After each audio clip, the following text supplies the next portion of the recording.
I feel like I have this weight on my shoulders, but I also feel like I am this holder of great information that I get to share with future generations.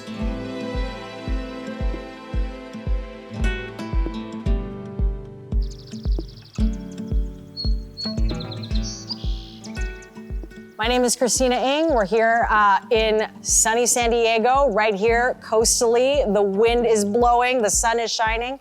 We're here at the Very Good Food Founders' beautiful vegetable garden, and we're ready to rock. I first knew I wanted to be a chef when I met a good friend of my mother's who happened to work for Kikkoman, the soy sauce company, and she told me that her job all day was to develop recipes using this amazing soy sauce product. And I thought to myself, they would pay you to cook in a kitchen all day? Unbelievable.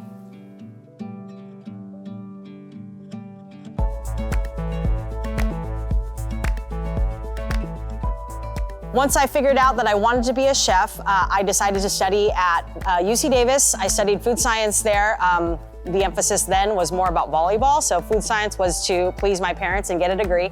I graduated with my bachelor's in science of food science at UC Davis, and then I decided that this 4-year education plan was not for me, so I decided to take up a job closing the local deli at a supermarket chain. Flash forward to now, I get to be a personal and private chef in a lot of amazing homes, and I get to be a part of amazing culinary events here in San Diego. I guess the transition from deli worker to chef came at the 5-year point. I had been promoted from deli closer to one of the chefs that was able to prepare a lot of the ready-to-go meals at this grocery store chain I was at. And I decided with the rise, of course, in Food Network and all that, that I wanted to do something more than be inside of a supermarket. So I decided to move back to San Francisco, where I'm originally from, and I took up a job being a caterer, a ice cream scooper, and a farmer's market salesman, trying to pull in all of this food knowledge in order to grow my position as a chef.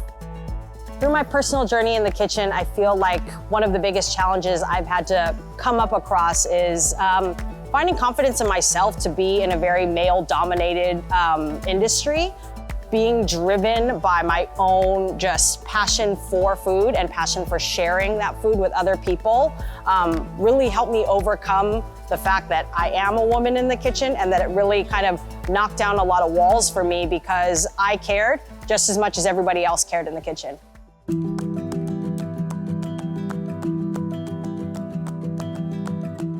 To me, it's not about being a male or a female chef. It's really just about what you bring into the kitchen. The passion, the blood, the sweat, the tears, everything you've put into it, really that makes the mark of a chef, not being a male or a female.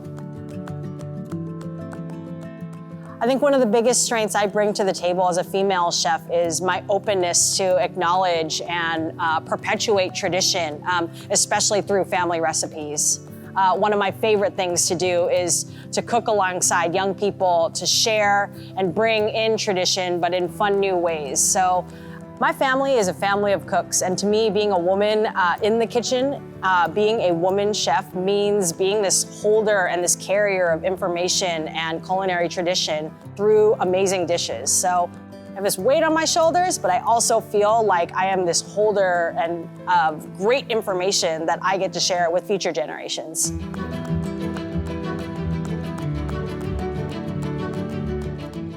A dish that I've created that's very near and dear to my heart is a plant-based cauliflower soup recipe with a roasted pepita oil. This is a recipe that I had the privilege of sharing with a group of kitchenistas in National City, and these kitchenistas were stakeholders in the community who wanted to better their health and better the way they feed their families. I can now proudly say that this recipe has been taught to family after family after family, and I'm proud to know that my work is being shared as a part of a legacy on the dinner table.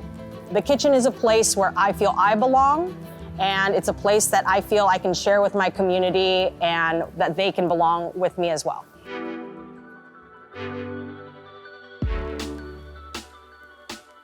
I definitely see being a chef as a true passion, a labor of love. Truly, when they say blood, sweat, and tears, all three of those have been put into my lifetime of cooking, and truly couldn't ask to be in a better career that I get to call my passion.